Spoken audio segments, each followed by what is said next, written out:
Electoral bond தேர்தல் நிதி பத்திரங்கள் மூலம் 6500 கோடி ரூபாய் பாஜக பெற்றது இப்போ பெரிய சர்ச்சையாக இருக்குது இல்லையா? இதில் கையும் களவுமாக சிக்கி இருக்கிறார் அண்ணாமலை. அதைத்தான் நாம் இன்னைக்கு இந்த வீடியோவில் பேசியிருக்கிறோம். அண்ணாமலை இதில் பாஜக ஒரு நிறுவனம் பாஜகவிற்கு 401 கோடி ரூபாய் நிதி கொடுக்கிறது. நல்லா கேட்டுக்குங்க, 401 கோடி ரூபாய் ஒரு நிறுவனம் பாஜகவுக்கு நிதி கொடுக்குது. அந்த நிறுவனத்திற்கு ஆதரவாக அண்ணாமலை இங்கே பேசின பேச்செல்லாம் இருக்குல்ல, அது வீடியோவே இருக்குது, ஆதாரம் இருக்குது. நம்ம ஆதாரத்தோடய அதை நம்ம பார்க்க இருக்கிறோம். அப்போ அண்ணாமலை 401 கோடி ரூபாய் பாஜகவிற்கு நிதி கொடுக்கப்பட்ட ஒரே காரணத்திற்காக ஒரு நிறுவனத்தை ஆதரித்து நம்மளையெல்லாம் தேச துரோகின்னு இங்கே பேசினார். அந்த நிறுவனம் வேறு எதுவும் இல்லை, தூத்துக்குடி ஸ்டெர்லைட். தூத்துக்குடி ஸ்டெர்லைட் நிறுவனம் வேதாந்தா நிறுவனத்திற்கு சொந்தமானது இல்லையா? எத்தனை பேர், 13 பேர் சுட்டு படுகொலை செய்யப்பட்ட அந்த கொடூர நிகழ்வு. 401 கோடி ரூபாய் நீங்கள் காசை வாங்குறீங்க. காசை வாங்கிக்கிட்டு பாஜகவின் சார்பாக அண்ணாமலை இங்கே வேதாந்தா நிறுவனத்தையும் ஸ்டெர்லைட் நிறுவனத்தையும் ஆதரித்து பேசுகிறார் அப்படின்னு சொன்னால் அண்ணாமலைக்கு இதில் கிடைத்த ஆதாயம் என்ன, பங்கு என்ன அப்படிங்கிறத பேசணும். ஒன்று, இப்போ இதை நம்ம விரிவாக பார்க்க இருக்கிறோம். அதற்குள்ள இன்னொரு முக்கியமான செய்தி, இதெல்லாம் இன்னைக்கு அம்பலப்பட போகிறது. அம்பலப்பட்டு விட்டது பாஜக, குறிப்பாக மோடி நாட்டு மக்களிடம் அம்பலப்பட்டு விட்டார் அப்படின்னு தெரிஞ்ச உடனே இப்போ இங்கே ஒரு கலவரத்துக்கு பிளான் பண்ணுறாங்க. அது என்ன திட்டம் அப்படிங்கிறது நம்ம விரிவாக இந்த வீடியோவில் பார்க்கலாம். அனைவருக்கும் வணக்கம். இது தமிழ் கேள்வி. மீண்டும் உங்களை சந்திப்பதில் மிக்க மகிழ்ச்சி. நான் செந்தில். இது செந்தில் வேல் வீச்சு. தமிழ் கேள்வியை சப்ஸ்கிரைப் பண்ணி தயவு செய்து பாருங்கள். உங்கள் நண்பர்கள், உறவினர்கள் எல்லாருக்கும் தமிழ் கேள்வியை சப்ஸ்கிரைப் பண்ண சொல்லுங்கள். இது ஒரு மாபெரும் மக்கள் இயக்கம். அதில் நாம் அனைவரும் இணைந்து பயணிப்போம். தமிழ் கேள்வி சொந்தத்தில், தமிழ் கேள்வி குடும்பத்தில் நீங்களும் ஒரு அங்கமாக வாருங்கள். அது எங்களுக்கு பெரிய பலத்தை தரும் அப்படிங்கிறத உங்களோடு அன்போடு கேட்டு நான் இன்னைக்கு இந்த வீடியோக்குள்ளே போகிறேன். இப்போ தேர்தல் நெருங்குகிறது. நாளைக்கு பிற்பகல் தேர்தலை அறிவிக்க போகிறாங்க. சரியா? தேர்தல் ஆணையம் சொல்லிடுங்க. இப்போ என்ன பண்ணுறாங்க பாருங்கள், அதற்குள்ளே தேர்தல் அறிவிக்கப்பட்டு விட்டால் அதன் பிறகு நீங்கள் பெட்ரோல் டீசல் விலையெல்லாம் குறைக்க முடியாது. கிட்டத்தட்ட 30 ரூபா நியாயமாக குறைக்கணும், பெட்ரோல் விலையிலையும் டீசல் விலையிலையும். ஆனால் அவ்வளோ அநியாயமாக ஏற்றிருக்கிறாங்க. ஆனால் வெறும் 2 ரூபாயை குறைச்சிக்கிட்டு அது இப்போ மட்டும் எப்படி தேர்தல் வரும்போது மட்டும் எப்படி கரெக்டாக குறைக்க முடியுது? அது கேட்டால் எங்களுக்கு அதுக்கு சம்மந்தமே இல்லைன்னு பச்சையாக மக்கள்கிட்ட போய் சொல்லி ஏமாத்துறது. இப்போ மட்டும் எப்படி கேஸ் சிலிண்டர் விலையை குறைச்சிங்க? இது எல்லா மக்களுக்கும் இப்போ தெரிஞ்சு போச்சு. இப்போ 2 ரூபாயை குறைச்சிட்டு தேர்தல் முடிந்தவுடன் 20 ரூபாய் லிட்டருக்கு ஏற்றுவதற்கு பாஜக திட்டம் வைத்திருக்கிறது நான் சொல்கிறேன் பகிரங்கமாக. ஆமாம், ஏன்னா அப்படி பண்ண பாஜக இது நான் விளையாட்டுக்கு சொல்லலை. 120 ரூபா பெட்ரோல் ஆகும் மீண்டும் பாஜக வெற்றி பெற்றால். 120 ரூபாய் நெருங்கும் டீசல் மீண்டும் பாஜக வெற்றி பெற்றால். ஈவி இறக்கமே பார்க்க மாட்டாங்க. அதுக்கப்புறம் திருப்பி அடுத்த 5 வருஷம் கழிச்சு எலெக்ஷன் வரும்போது இதே மாதிரி 2 ரூபா அல்லது 1 ரூபா குறைப்பான். ரைட்டா? இப்போ இதெல்லாம் நாட்டு மக்களிடம் அம்பலமாகி விட்டது. இது ஒரு பக்கம் இருக்கட்டும். இப்போ இதெல்லாம் அம்பலமாகி விட்டது அப்படின்ன உடனே இப்போ என்ன பண்ணுறாங்க, கோயம்புத்தூரில் இப்போ தமிழ்நாட்டுக்கு தான் நம்ம ரேஷன் கார்டு மட்டும் தான் தமிழ்நாட்டில் எடுக்கல மோடி. தமிழ்நாட்டில் தான் குடியிருக்கிறாருன்னு வைங்க, வந்துக்கிட்டே இருக்கிறார் தமிழ்நாட்டுக்கு ஃப்ரீக்வெண்ட்டாக. இப்போ கோவையில் ஒரு பெரிய ரேலி, வாகனத்தில் இந்த அவர் வெளியில் நின்று கையாட்டிகிட்டே போவார் காரில், நீங்கள் பார்த்துருப்பீங்க. அந்த மாதிரி இப்போ இது வட இந்தியாவிலலாம் மோடியினுடைய ரேலி நடக்கும், நீங்கள் பார்த்துருப்பீங்க. இப்போ வழி எங்கும் மக்கள் நின்று மோடின்லாம் சத்தம் போடுவாங்க, பாரத் மாதா கி ஜெய் எல்லாம் சொல்லிக்கிட்டு உட்காந்துருப்பாங்க, நீங்கள் பார்த்துருப்பீங்க. அந்த மாதிரியான ஒரு ரேலிக்கு கோயம்புத்தூரில் திட்டமிட்டிருக்கிறது பாஜக. எங்கே பாருங்கள், கோயம்புத்தூரில். புரியுதா உங்களுக்கு? அப்போது இப்போ அனுமதி கொடுக்க மறுக்கிறது தமிழ்நாடு அரசு காவல்துறை. தமிழ்நாடு காவல்துறை நான் பாராட்டுகிறேன், அனுமதி கொடுக்கக்கூடாதுங்கிறேன். ஏன்? பாஜகவினுடைய அரசியலை தடுக்க வேண்டும் என்ற நோக்கமெல்லாம் இல்லை. அதை நாங்கள் தேர்தல் அரசியலில் பார்த்துப்போம், களத்தில் எதிர்கொள்வோம். என்ன சிக்கல் அப்படின்னு கேட்டிங்கன்னா, தமிழ்நாட்டினுடைய சட்டம் ஒழுங்கு ரொம்ப கவனமாக நம்ம பேணி காத்து கொண்டு வருகிறோம். வட இந்தியாவினுடைய சட்டம் ஒழுங்கு நிலைமை இன்றைக்கி என்னவா இருக்குது நமக்கு தெரியும். இப்போ இவங்க கோயம்புத்தூர்லங்க 4 கிலோமீட்டருக்கு ரேலிங்க. 4 கிலோமீட்டருக்கு மோடி பொறுமையாக பல மணி நேரம் டிராஃபிக் ஜாம் ஆகும். பல மணி நேரம் கோயம்புத்தூரே திக்கு முக்காடும் டிராஃபிக். ஏன்னா பிரதமர் வராருன்னு சொன்னால் அவ்வளோ பாதுகாப்பு, எல்லா வாகனத்தையும் நிறுத்திடுவாங்க. 4 கிலோமீட்டர் தூரத்திற்கு இந்த ரேலி போகும் அப்படின்னு சொன்னால் காவல்துறையால் பாதுகாப்பு கொடுப்பது அப்படிங்கிறது மிகப்பெரிய சவாலுங்க, மிகப்பெரிய சவால். ஒன்று. இன்னொன்று நான் சொல்கிறேன், இதில் 10ஆம் வகுப்பு 12ஆம் வகுப்புக்கான தேர்வுக்கான நேரம், இது தேர்வு காலம். நீங்கள் தேர்வு நடைபெறக்கூடிய ஒரு சூழலில் நீங்கள் பேசாமல் 4 கிலோமீட்டருக்கு ரோட்டை பிளாக் பண்ணிவிட்டு நான் ரேலி போவேன் அப்படின்னு சொன்னால் அது குழந்தைகளுடைய பள்ளி கல்வியை எவ்வளவு தூரம் பாதிக்கும் அப்படிங்கிறத நீங்கள் சிந்தித்து கொள்ளுங்கள்.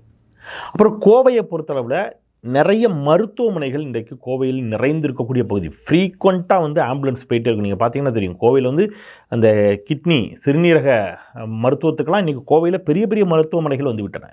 அப்போது பெரிய அளவில் நோயாளிகளும் பாதிக்கப்படக்கூடிய ஒரு சூழல் வரும். அப்போ பாதுகாப்பு கொடுக்கறத ஒரு பெரும் சிக்கல் வருது.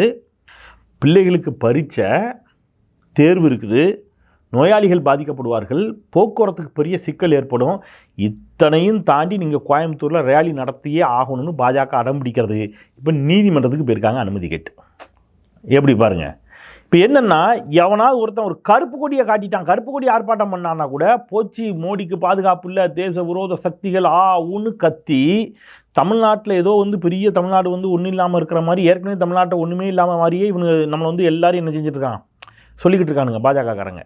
இப்போ அந்த மாதிரி ஒரு செட்டப்பை உண்டாக்கி தமிழ்நாட்டில் பாஜக எப்படியாவது கொஞ்சமாவது வளர்ந்து விடாதா அப்படின்னு பாஜக ஒரு பெரிய கலவர திட்டத்திற்கு அடி போடுகிறது. ஏன்னா பாஜக ஒரு இடத்துல சேர்ந்துச்சுன்னா, பாஜகக்காரங்க ஒரு இடத்துல கூட்டாங்கன்னா பல இடத்துல நம்ம பார்த்துருக்கோம். பாஜகக்காரங்க அவங்க வீட்டுக்கு அவங்களே கல் எறிஞ்சிக்கிட்டு, அவங்காருக்கு அவனே தீயை வச்சுக்கிட்டெல்லாம் போலீஸுக்கு பாதுகாப்பு கேட்டு போன கதையெல்லாம் நமக்கு தெரியும் இல்லையா? அப்போ இவ்வளோ கூட்டம் இருக்குது. இப்போ ஒரு போலி சாமியார் யூபியிலேருந்து வந்துச்சு, ஒரு சாமியார், ஒரு லேடி உத்தரப்பிரதேசில் அந்த சாமியார் தன்னை தாக்க முயற்சித்தார்கள்னு போலியாக சொல்லி மாட்டிக்கிட்டு துண்டக்கான துணியக்கானு ஓட்டிட்டாங்க. இந்த மாதிரி 4 கிலோமீட்டர் கூட்டத்துக்குள்ளே இவனே என்ன செய்வான், எதையாவது ஒன்றை கத்துவான் அல்லது எதையாவது ஒன்று செய்வான், ஒரு சேட்டையை பண்ணுவான், பண்ணிட்டு பார்த்தீர்களா அப்படிமா. ஏன்னா தமிழ்நாட்டினுடைய அமைதியை கெடுக்க வேண்டும் என்ற சதி செயல் செய்யக்கூடிய கூட்டம் அங்கே இருக்குது ஒன்று. அப்போ இதெல்லாம் மனதில் வைத்து இன்றைக்கு காவல்துறை அனுமதி மறுக்கிறது. இப்போ ஏன் இப்போ இதை கலவரக்காடாக மாற்றணும், எப்படியாவது தமிழ்நாட்டை கலவரக்காடாக மாற்றணும்னு பாஜக நினைக்கிறது நான் குற்றம் சாட்டுகிறேன். ஏன் அப்படின்னா வரிசையாக இப்போ மாட்டிக்கிட்டாங்க. குறிப்பாக இந்த தேர்தல் நிதி பத்திரம், இந்த தேர்தல் நிதி பத்திர விவகாரத்தில்ங்க அதில் நிறைய நம்ம விரிவாக பேச வேண்டியிருக்குது. நான் தொடர்ச்சி அடுத்தடுத்த நாட்களில் அதில் விரிவாக அனலைஸ் பண்ணிகிட்ருக்குறோம். எல்லா தகவல்களையும் தரவுகளோடு தமிழ் கேள்வி உங்களுக்கு தெளிவுபடுத்திடும், சரிங்களா? இப்போ முக்கியமாக ஒரு தகவலை நான் சொல்கிறேன்.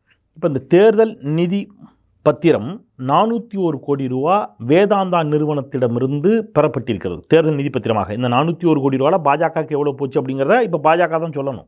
ஏன்னா இப்போ பிரித்து கொடுக்கல, ஆனால் பெருவாரியாக பாஜகவிற்கு தான் போயிருக்கும். ஏன்னா வேதாந்தாவை பொறுத்தளவில் வேறு எந்த கட்சிக்கும் கொடுப்பதற்கான வாய்ப்பு மிக குறைவு அப்படின்னு நான் நம்புகிறேன். அப்போ இன்னும் இப்போ அந்த பாண்டு பத்திரம் கொடுத்துருக்காங்க இல்லையா, பத்திரத்தில் ஒரு கோடு உண்டு, நம்பர். அந்த எண்ணை வந்து சுப்ரீம் கோர்ட்டு தாக்கல் செய்ய சொல்லியிருக்காங்க. அந்த எண்ணும் கட்சிகிட்ட ஒரு பாண்டை கொடுத்துருப்பாங்களே அந்த எண்ணையும் சேர்த்து கொடுக்க சொல்லியிருக்காங்க. அந்த ரெண்டும் வெளியில் வந்துருச்சுன்னா, பப்ளிக் டொமைனில் வந்துருச்சுன்னா இப்போ நம்ம மேட்ச் பண்ணி பார்த்துடலாம், யாருக்கு எவ்வளோ கொடுத்தா அப்படிங்கிறது நமக்கு கரெக்டாக தெரியும். எனவே இப்போ இருக்கக்கூடிய நிமிடத்தின்படி நான் வந்து யூகத்தின் அடிப்படையில் ஒரு விஷயத்த சொல்கிறேன். 401 கோடி ரூபா நிதி வேதாந்தா நிறுவனம் கொடுத்திருக்கிறது என்று சொன்னால் அதில் பெருவாரியாக யாருக்கு தான் கொடுத்துருப்பாங்க. இன்னும் சொல்ல போனால் 401 கோடியுமே யாருக்கு போயிருக்க வாய்ப்பு இருக்குது, பாஜகவிற்கு போயிருப்பதற்கு வாய்ப்பு இருக்கிறது. அதனால தான் ஸ்டெர்லைட்டுக்கு எதிராக, வேதாந்தா நிறுவனத்தினுடைய ஸ்டெர்லைட்டுக்கு எதிராக மக்கள் தன்னெழுச்சியான போராட்டத்தில் ஈடுபட்ட பொழுது பாஜகவினர் அந்த மக்களை பார்த்து அந்நிய கைக்கூலிகள், தேச விரோத சக்திகள் வெளிநாட்டிலிருந்து பணம் வாங்கினார்கள் என்று அநியாயமாக சொன்னீங்களடா. கடைசி பணம் வாங்கி தின்னது நீங்கள் தானே. 401 கோடி ரூபாய் வாங்கி தின்னது யார்? நீங்கள் தானே வாங்கி தின்னுருக்கீங்க.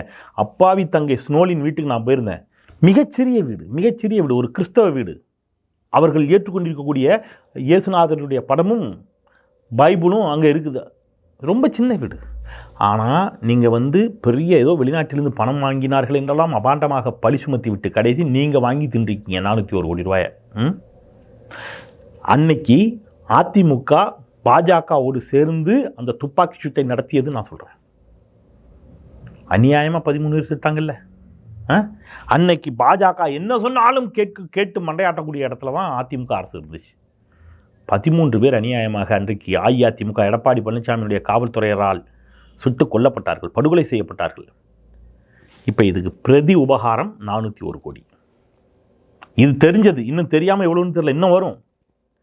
இப்போ நான் சொல்கிறது உங்களுக்கு நம்பிக்கை இல்லை. அண்ணாமலையே அதை பேசியிருக்காரு. அந்த நிறுவனம் இங்கே இன்னும் நிறைய வரிச்சலுகையெல்லாம் கொடுத்து நடத்தப்படணுமா, நிறைய நல்ல சலுகையெல்லாம் கொடுக்கணும், அரசு எவ்வளோ சலுகை கொடுக்க முடியுமோ கொடுத்து அந்த நிறுவனத்தை நடத்தணும்னு அண்ணாமலை பேசினார். அந்த வீடியோவோட ஒரு சிறு பகுதி இருக்குது, நீங்கள் அதை பாருங்கள், அப்போ தான் உங்களுக்கு தெரியும். நீங்கள் பாருங்கள். Take the case of Sterlite. There's in Thoothukudi. It was a purely foreign funded entire Sterlite மூடப்பட்டது என்பது அது இந்தியாவிற்கு வந்து எவ்வளவு பெரிய பின்னடைவு என்பதை வருகின்ற காலத்தில் இப்போயே பார்க்க ஆரம்பிச்சிட்டோம். ஒரு எக்ஸ்போர்ட் செய்யக்கூடிய தகுதி இருந்து இம்போர்ட் பண்ணி அந்த இண்டஸ்ட்ரி இழுத்து மூடி அதன் பிறகு அதை வச்சு ஒரு பொலிட்டிக்கல் கான்ஸ்பிரசியை ஒன்றை உருவாக்கி அதில் திமுக கூட இருந்து அரசியல் குளிர் காய்ந்து நீங்கள் சொன்ன போல் இந்த நிறுவன அனைத்துக்குமே சிறப்பு ஊக்கம் கொடுத்து கொஞ்சம் டாக்ஸ் கட்டு கொடுத்து அவர்களை இங்கே ஃபஸ்ட்டு நிலைத்திருக்க வைக்க வேண்டும். பார்த்துட்டிங்களா? அப்போ நம்ம தொடர்ச்சியாக ஒன்று சொல்கிறோம், என்ன அஜித் பவார் ஆரம்பித்து இல்லையா, அங்கே வந்து வெஸ்ட் பெங்காலில் வந்து அந்த இமாலய ஊழல் சாரதா சிட் ஃபண்ட் அப்படின்னு சொன்னாங்க.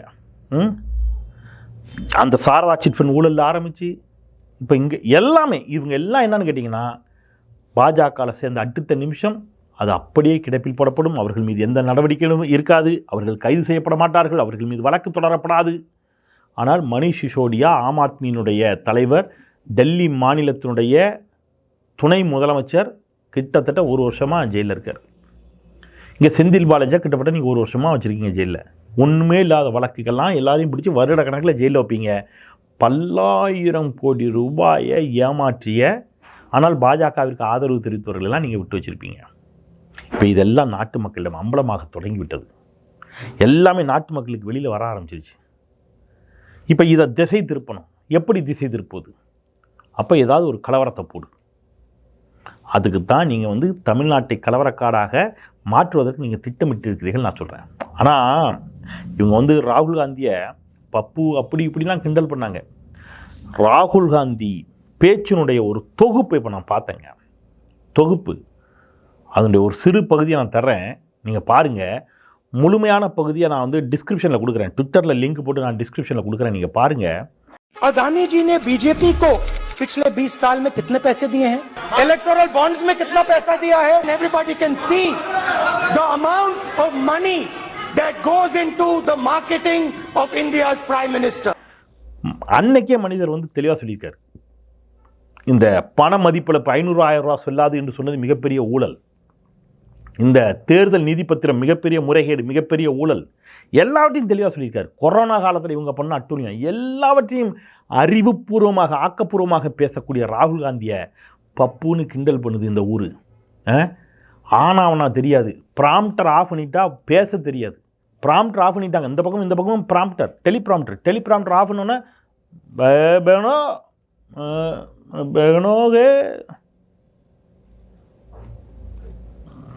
அப்படின்னாரு மோடி. அந்த வீடியோ நான் பலமுறை காட்டியிருக்கேன் உங்களுக்கு. தேஷ்மேகே எங்கடா போனீங்க எல்லாரும் அப்படிம்பாரு. பத்திரிகையாளர்களை துணிச்சலோடு எதிர்கொள்கிறார் ராகுல் காந்தி.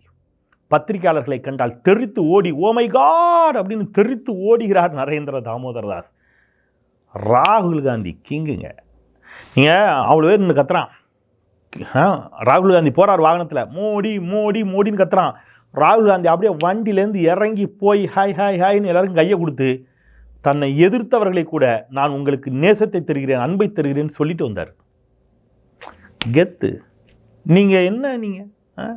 ஆனால் இந்த ஊடகங்களும் மோடி ஜால்ராக்களும் மோடி ஆதரவாளர்களும் சேர்ந்து மோடி ஏதோ பெரிய பிம்பமாக கட்டி அமைத்திருக்கிறீர்கள். அந்த பிம்பமெல்லாம் இன்றைக்கு உடைய தொடங்கிவிட்டது. மோடியும் பாஜகவும் அடித்த கொள்ளையை நாட்டு மக்கள் புரிய தொடங்கிவிட்டார்கள். அதனால் தமிழ்நாட்டையும் இவர்கள் கலவரக்காடாக்க இப்பொழுது முயற்சி செய்து கொண்டிருக்கிறார்கள். ரைட், நாம் வந்து மிகுந்த எச்சரிக்கையோடு இருக்க வேண்டும். மீண்டும் சொல்கிறேன், பாஜக நாட்டிற்கு, வீட்டிற்கு, மத நல்லிணக்கத்திற்கு, சமூக நல்லிணக்கத்திற்கு, இந்தியாவின் பாதுகாப்பிற்கு, இந்தியாவின் வளர்ச்சிக்கு, பெண்களின் முன்னேற்றத்திற்கு எல்லாவற்றிற்கும் கேடு. எனவே இந்த பாஜகவை நாம் அப்புறப்படுத்துவோம், தனிமைப்படுத்துவோம். தேர்தல் அரசியலில் பாஜகவை வீழ்த்துவோம். மோடியின் சேவை நமக்கு போதும் என்று சொல்லி, நன்றி வணக்கம் என்று சொல்லி மோடியை தேர்தலில் நாம் தோற்கடித்து பாஜகவை வீட்டிற்கு அனுப்புவோம் என்று சொல்லி உண்மையான வலிமையான ஒரு இந்தியாவை உருவாக்குவோம். வெறும் கற்பனையில் இல்லை, பாஜகக்காரங்க உருவாக்கியிருக்கிற இந்தியா என்பது வெறும் கற்பனை இந்தியா. உள்ளபடியே வலிமையான வளமான இந்தியா அப்படிங்கிறது பொருளாதார மேதை மன்மோகன் சிங். அந்த மாதிரியான நபர்களெல்லாம் இந்தியா இழந்ததற்கான தண்டனையை நாம் இன்றைக்கு அனுபவித்துக் கொண்டிருக்கிறோம். மக்களே, உணர்ச்சி வயப்படாமல் தெளிவாக இவற்றையெல்லாம் சிந்தித்து முடிவெடுங்கள் என்று சொல்லி விடைபெறுகின்றேன். குரலற்றவர்களின் குரலாய் நான் செந்தில். நன்றி.